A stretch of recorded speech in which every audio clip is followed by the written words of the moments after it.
السلام عليكم ورحمة الله وبركاته. عن عبد الله بن عمر رضي الله تعالى عنه قال النبي صلى الله عليه وسلم: أربع إن كن فيك فلا عليك ما فاتك من الدنيا: حفظ أمانة، وصدق حديث، وحسن خليقة، وعفة في طعمة، او كما قال رسول اللہ صلی اللہ علیہ وسلم۔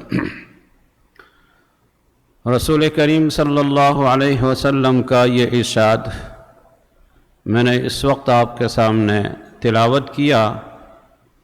نبی کریم صلی اللہ علیہ وسلم نے سیدنا عبداللہ ابن عامر رضی اللہ تعالیٰ عنہ کو 4 باتیں ارشاد فرمائی کہ اگر یہ 4 باتیں تم میں ہو، حضور فرما رہے ہیں کہ اگر یہ 4 باتیں تم میں ہو تو فرمایا کہ فلا علیک ما فاتک من الدنیا، تو پھر دنیا کی کوئی دوسری نعمتیں اگر تمہیں نہ ملے تو کوئی افسوس کی ضرورت نہیں ہے۔ کتنی قیمتی وہ 4 چیزیں ہو کی جن کے بارے میں حضور صلی اللہ علیہ وسلم نے سیدنا عبداللہ ابن عمر رضی اللہ تعالیٰ عنہ کو یہ فرمایا کہ یہ اگر تمہیں نصیب ہو جائے، یہ تم میں ہو، تو پھر دنیا بھی کوئی بھی نعمت تمہیں نہ ملے تو اس میں کوئی افسوس کی ضرورت نہیں ہے۔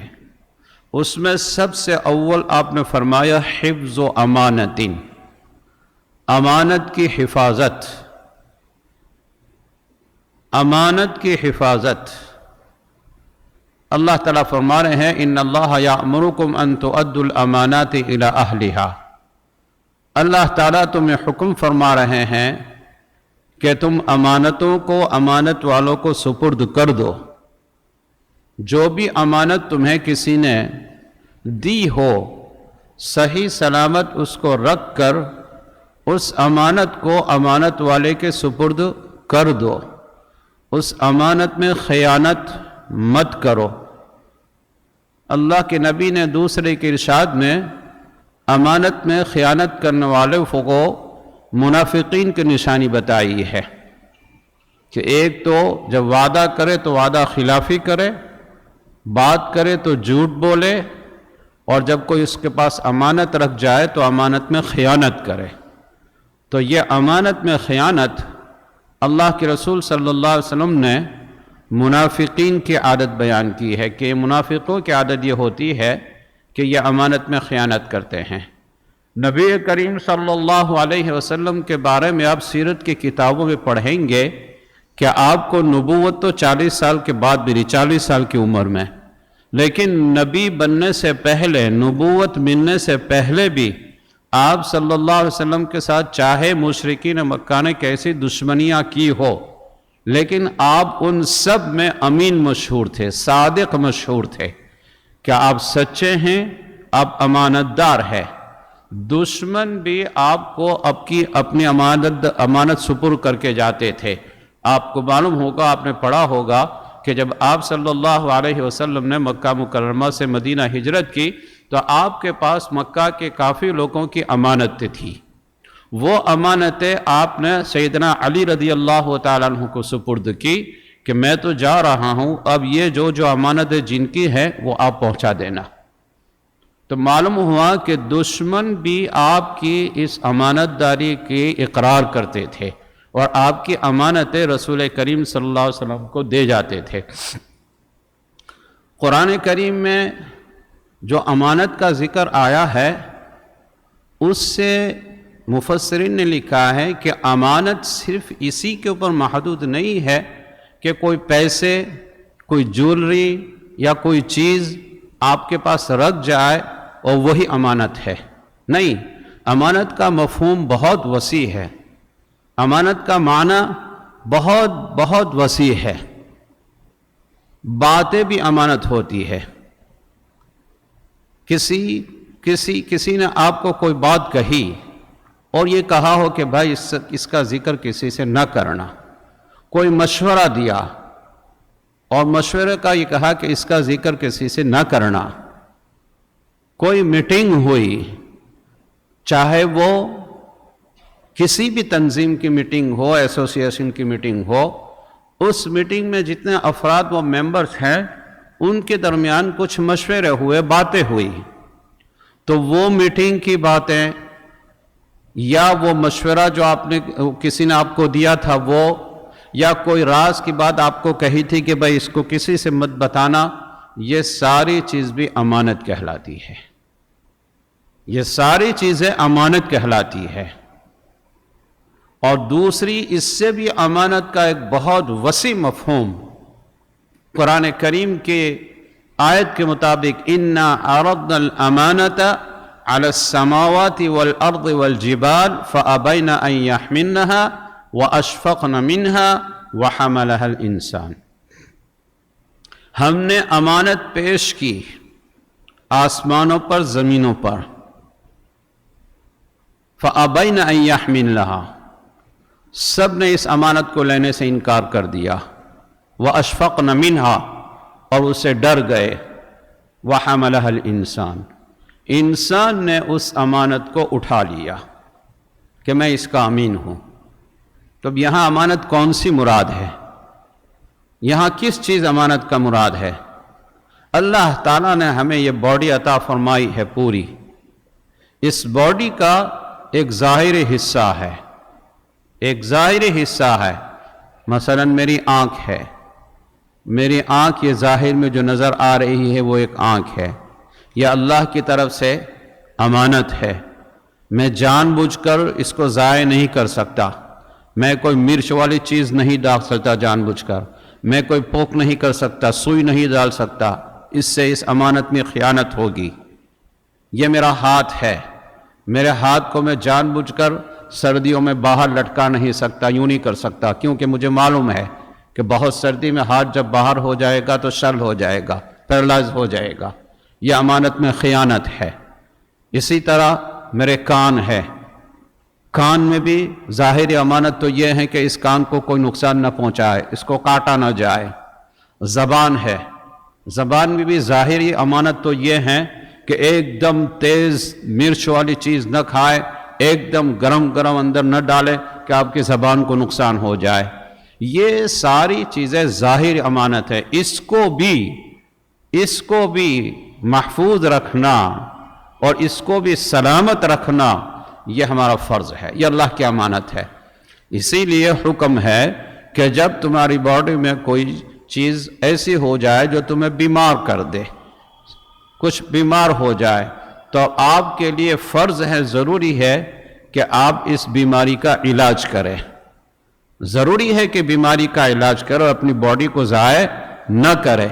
تو یہ تو ظاہری ہے، لیکن ایک وہ چیز ہے جو اس بدن کے سارا اعضاء میں اندرونی قوت اللہ تعالیٰ نے عطا فرمائی ہے۔ آنکھ کی قوت ہے دیکھنے کی، یہ اندرونی ایک صلاحیت ہے، آنکھ کی قوت ہے دیکھنے کی، لہذا اس دیکھنے میں امانت یہ ہوگی کہ اللہ اور اللہ کے رسول نے جہاں جہاں دیکھنے کا حکم فرمایا ہے، جن جن چیزوں کو آپ دیکھ سکے اسی چیز کو دیکھیں، یہ اس کی امانت کی ادائیگی ہے۔ جن جن چیزوں سے اللہ اور اللہ کے رسول نے منع فرمایا ہے کہ وہاں نہیں دیکھ سکتے، وہ اس آنکھوں کی خیانت ہوگی، امانت نہیں ہوگی اگر آپ وہاں دیکھو گے تو۔ اسی طرح زبان ہے، یہ ہماری زبان سے اللہ نے اندرونی طاقت عطا فرمائی ہے بولنے کی، بولنے کی یہ قوت و طاقت ہے۔ تو آپ ہر چیز نہیں بول سکتے، ہر کلمہ نہیں بول سکتے، جھوٹ نہیں بول سکتے، کسی کے بارے میں غیبت نہیں کر سکتے، کسی کے بارے میں چغلی نہیں کر سکتے، کسی کے بارے میں کوئی ایسا لفظ نہیں کہہ سکتے جو اس کو نقصان پہنچانے والا ہو۔ یہ سب زبان کی امانت ہے، یہ سب زبان کی امانت ہے کہ زبان بہت ساری چیزیں بول سکتی ہے، جھوٹی بات کہہ سکتی ہے، غیبت کر سکتی ہے، کسی کو نقصان دینے کی بات کر سکتی ہے، کسی کے بارے میں غلط افواہیں اڑا سکتی ہے۔ یہ سب زبان کی اندرونی قوت اور طاقت ہے۔ ظاہری قوت تو یہی ہے کہ ایک لوتھڑا ہے، اس کو کوئی نقصان نہ پہنچے، لیکن باطنی قوت جو اللہ نے عطا فرمائی ہے بولنے کی، اس کو اس کو کہاں استعمال کرنا، کہاں نہیں کرنا، کیا بولنا کیا نہیں بولنا، یہ اللہ کی طرف سے امانت ہے۔ بس یہی سمجھ لیے پوری باڈی کی بات کہ ہر عضو جو اللہ نے عطا فرمایا ہے اس کی ایک ظاہری قوت ہے، ایک اس کی باطنی قوت ہے۔ نہ ظاہری قوت کو ہم ختم کر سکتے ہیں، نہ باطنی قوت کو ہم جہاں چاہے یوز کر سکتے ہیں۔ دونوں چیزیں اللہ کی طرف سے امانت ہے۔ اسی کو قرآن نے کہا کہ اِنَّا عَرَضْنَا الْأَمَانَةَ عَلَى السَّمَاوَاتِ وَالْأَرْضِ وَالْجِبَالِ، کہ ہم نے یہ امانت یعنی قرآنی احکام، یہ قرآن ہم نے پیش کیا علی السماوات آسمانوں پر، والارض زمینوں پر، والجبال پہاڑ پر۔ کتنی بڑی بڑی یہ مخلوق ہے، قوت والی، طاقت والی، ظاہر میں دیکھیں کتنی قوتیں ہیں۔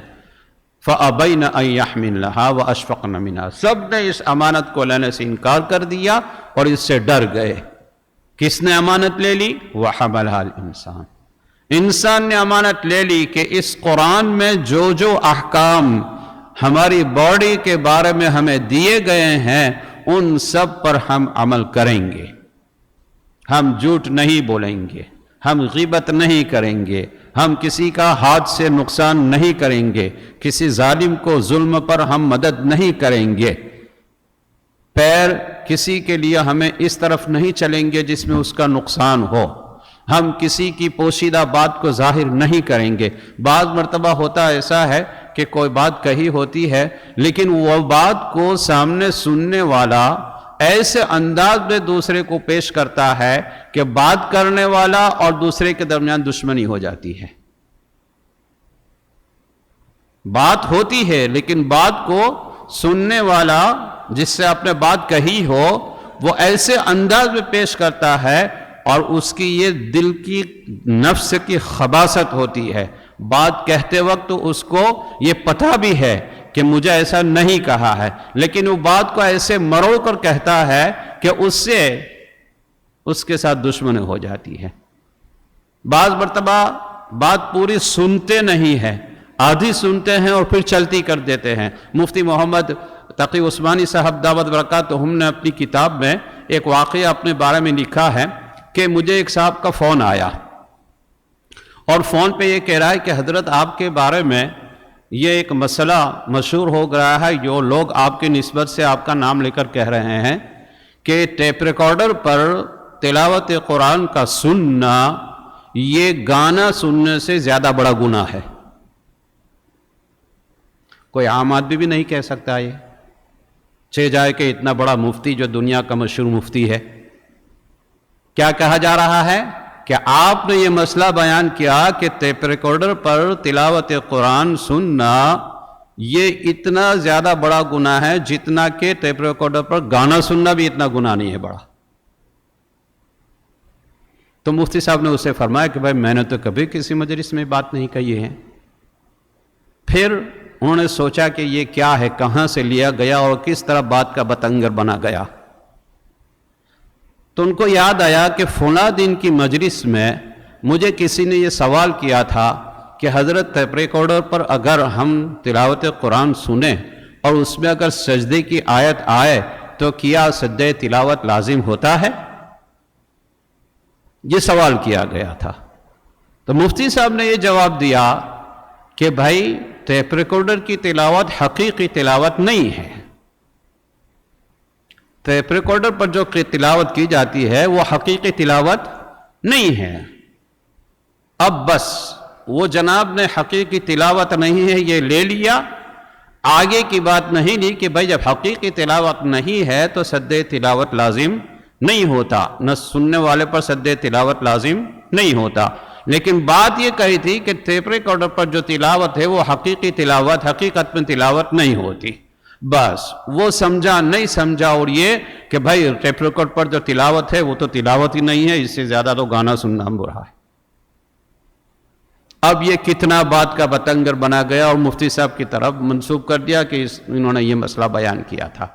تو یہ بھی ایک امانت ہے کہ جب آپ کوئی بات سنیں، آپ کو کوئی بات کہی جائے تو آپ اس بات کو بغیر کسی لفظ کے بڑھائے ہوئے یا بغیر کسی لہجے کو بنائے ہوئے، اس لیے کہ لہجہ بنانے سے بھی مطلب بدل سکتا ہے، اور ایسے بارہا لوگوں میں تجربہ ہوتا ہے کہ بھائی میں نے تو یہ کہا تھا، یہ ہوا تھا، کیسے آپ کو کسی نے یہ کہہ دیا؟ تو یہ بھی امانت داری کے خلاف ہے۔ اس لیے جب کوئی بات کسی کو پہنچائی جائے، جب کسی کی بات کسی سے لی جائے، اگر پہنچائی جائے تو امانت داری سے پہنچائے، کسی سے لی جائے تو بغیر تحقیق کے نہ لیں، اس لیے کہ بغیر تحقیق کے کسی کی بات ہم نے لے لی اور ہم نے اس پر ایکشن کر لیا تو قرآن کہتا ہے کہ اذا جاءکم فاسق بنبأ فتبینوا ان تصیبوا قوما بجہالہ فتصبحوا علی ما فعلتم نادمین۔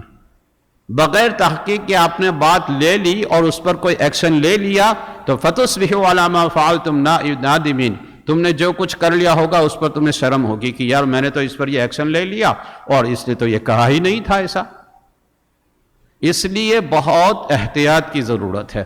حضرت مفتی شفیع صاحب رحمۃ اللہ علیہ، مفتی تقی صاحب نے ہی لکھا ہے کہ میرے والد مفتی شفیع صاحب، انہوں نے مجھے یہ وصیت کی، نصیحت کی اپنے بیٹے کو کہ جب بھی کوئی بات کہو تو جیسے ایک مثال دی کہ ایک ٹیپ ریکارڈر ہے، آپ کچھ بیان کر رہے ہو، بات کر رہے ہو، مجلس کر رہے ہو اور وہ ٹیپ ریکارڈر آپ کے ساتھ لگا ہوا ہو اور آپ کو معلوم ہے کہ یہ ٹیپ ریکارڈر مجلس پوری ہونے کے بعد یا میری بات پوری ہونے کے بعد کورٹ میں پیش کرنے والے ہیں اور میری اس سپیچ پر، میری اس شہادت پر، میری اس بات پر جو میرے ریکارڈ ہوگا اس پر فیصلہ کیا جائے گا، تو وہ کتنے احتیاط سے بولے گا، کتنے احتیاط سے بولے گا کہ کوئی زیادہ لفظ نہ بولے، کوئی ادھر ادھر کی بات نہ کرے، ٹو دا پوائنٹ جو بات ہوگی وہی کرے گا۔ یہ سب بس یہ سمجھو کہ قرآن نے اعلان کر دیا ہے ما یلفظ من قول الا لدیہ رقیب عتید۔ کوئی بھی بات انسان زبان سے نکالتا ہے تو رقیب عتید، ایک فرشتہ بالکل طاق میں گھات میں تیار رہتا ہے کہ کیا بولا ہے، اور فوراً ریکارڈ ہو جاتا ہے کہ یہ کیا بولا، اور یہ ریکارڈ اللہ کی کورٹ میں پیش ہونے والا ہے، اور اس وقت آپ کے ریکارڈنگ، آپ کے بولنے پر فیصلہ ہوگا وہاں پر کہ کیا کہنا تھا اور آپ نے کیا، زبان کو توڑ مروڑ کر، الفاظ کو بدل کر کیا کہا تھا۔ تو یہ بہت ہی احتیاط، اور امانت میں خیانت داری ہے اگر احتیاط نہ کرے۔ اس لیے امانت کا مطلب صرف یہی نہیں ہے کہ آدمی جو ہیں پیسے میں، چیزوں میں، فلاں میں یہ ہے امانت، ضرور یہ ضرور امانت ہے، لیکن امانت کا مفہوم بہت بڑا ہے، بہت وسیع ہے۔ جیسے میں نے قرآن کی آیت میں جو قرآن کو ہی امانت کہا ہے، وہ کس معنی کر کے قرآن امانت ہے، قرآن امانت کس معنی کر کے ہے، یہ میں نے آپ کو ذکر کیا، اور کچھ دو تین چیزیں ہیں وہ تو اپنی جگہ پر رہ گئی، وقت نہیں ہے، انشاءاللہ آئندہ موقع پر اس کو عرض کروں گا۔ اللہ تعالی ہمیں عمل کی توفیق نصیب فرمائے۔ الحمد لله الذي بعث محمدا نبيا ورسولا هاديا ومرشدا، والصلاة والسلام على محمد النبي الذي أرشد أمته ودعا إلى فلاح الدنيا والآخرة.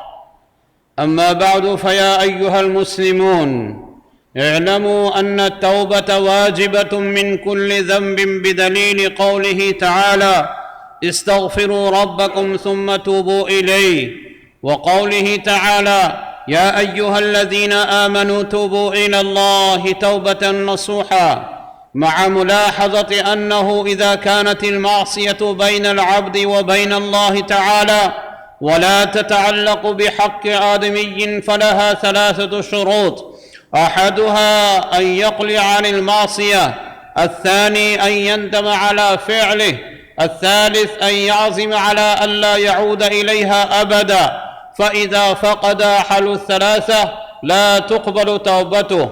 وإذا كانت المعصية بآدمي فشروطها أربعة، هذه الثلاثة السابقة، وأن يبرأ من حق صاحبها، فإن كان مالا أو نحوه رده إليه، وإن كان حد قذف ونحوه مكنه منه أو طلب عفوه، وإن كانت غيبة استحله منها وكف أذاك عن المسلمين حتى تكون مسلما. وفقنا الله سبحانه وتعالى وإياكم لأحسن الأخلاق لتكون من الفائزين فوزا عظيما.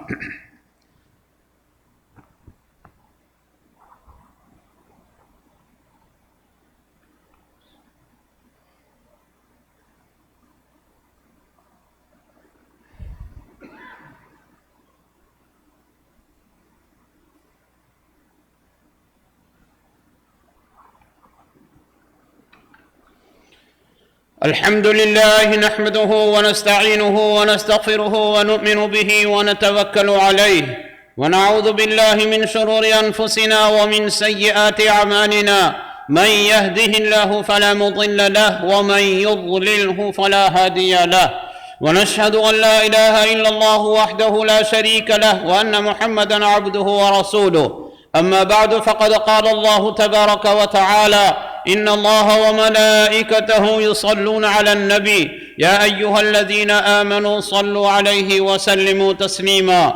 اللهم صل على سيدنا محمد على جميع إخوانه من الأنبياء والمرسلين وعلى آله وصحبه أجمعين، خصوصا على الخلفاء الراشدين المهديين أبي بكر وعمر وعثمان وعلي رضي الله تعالى عنهم.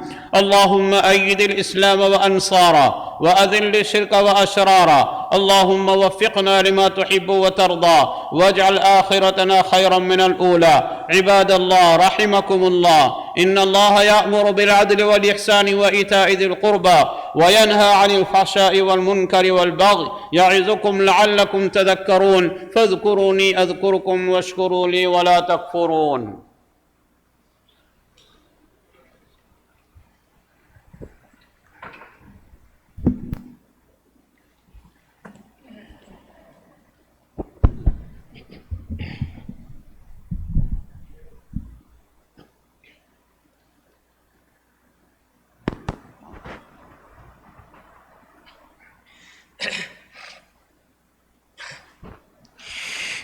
الله أكبر الله أكبر الله أكبر الله أكبر. أشهد أن لا إله إلا الله، أشهد أن لا إله إلا الله، أشهد أن محمدا رسول الله، أشهد أن محمدا رسول الله. حي على الصلاة حي على الصلاة حي على الفلاح حي على الفلاح. قد قامت الصلاة قد قامت الصلاة. الله أكبر الله أكبر، لا إله إلا الله. الله أكبر. سبحان الله.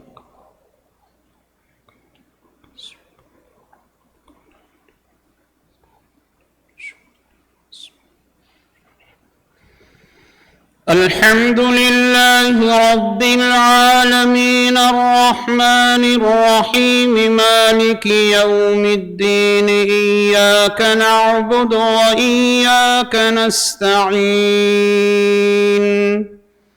اهدنا الصراط المستقيم صراط الذين أنعمت عليهم غير المغضوب عليهم ولا الضالين.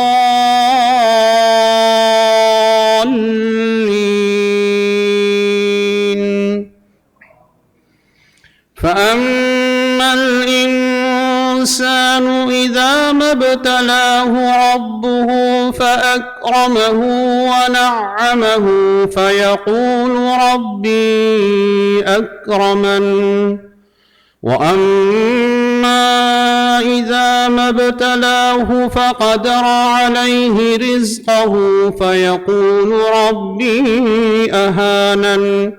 كلا بل لا تكرمون اليتيم ولا تحاضون على طعام المسكين. الله أكبر.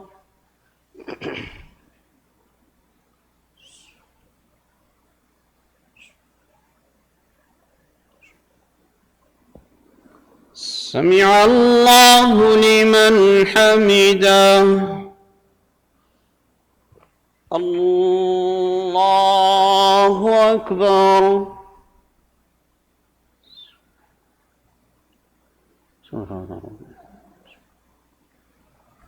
الله أكبر. الله أكبر.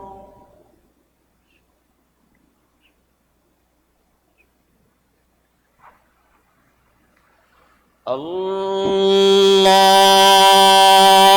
أكبر.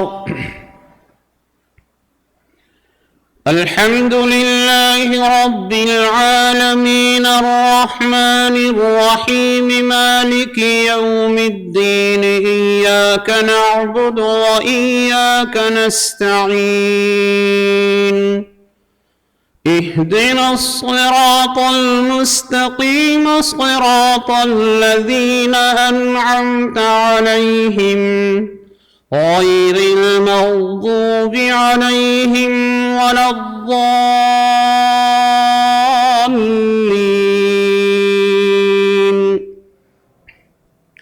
وتأكلون التراث أكلا لما وتحبون المال حبا جما كلا إذا دكت الأرض دكا دكا وجاء ربك والملك صفا صفا.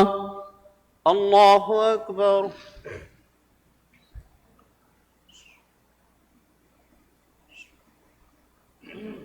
سبحان ربي. سمع الله لمن حمده. الله أكبر.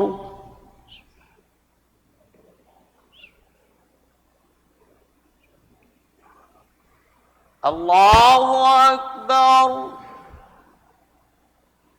الله أكبر.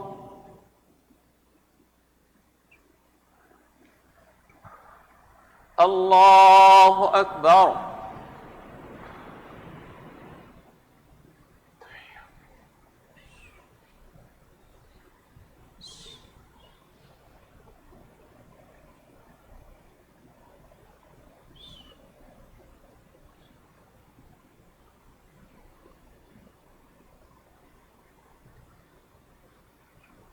الله.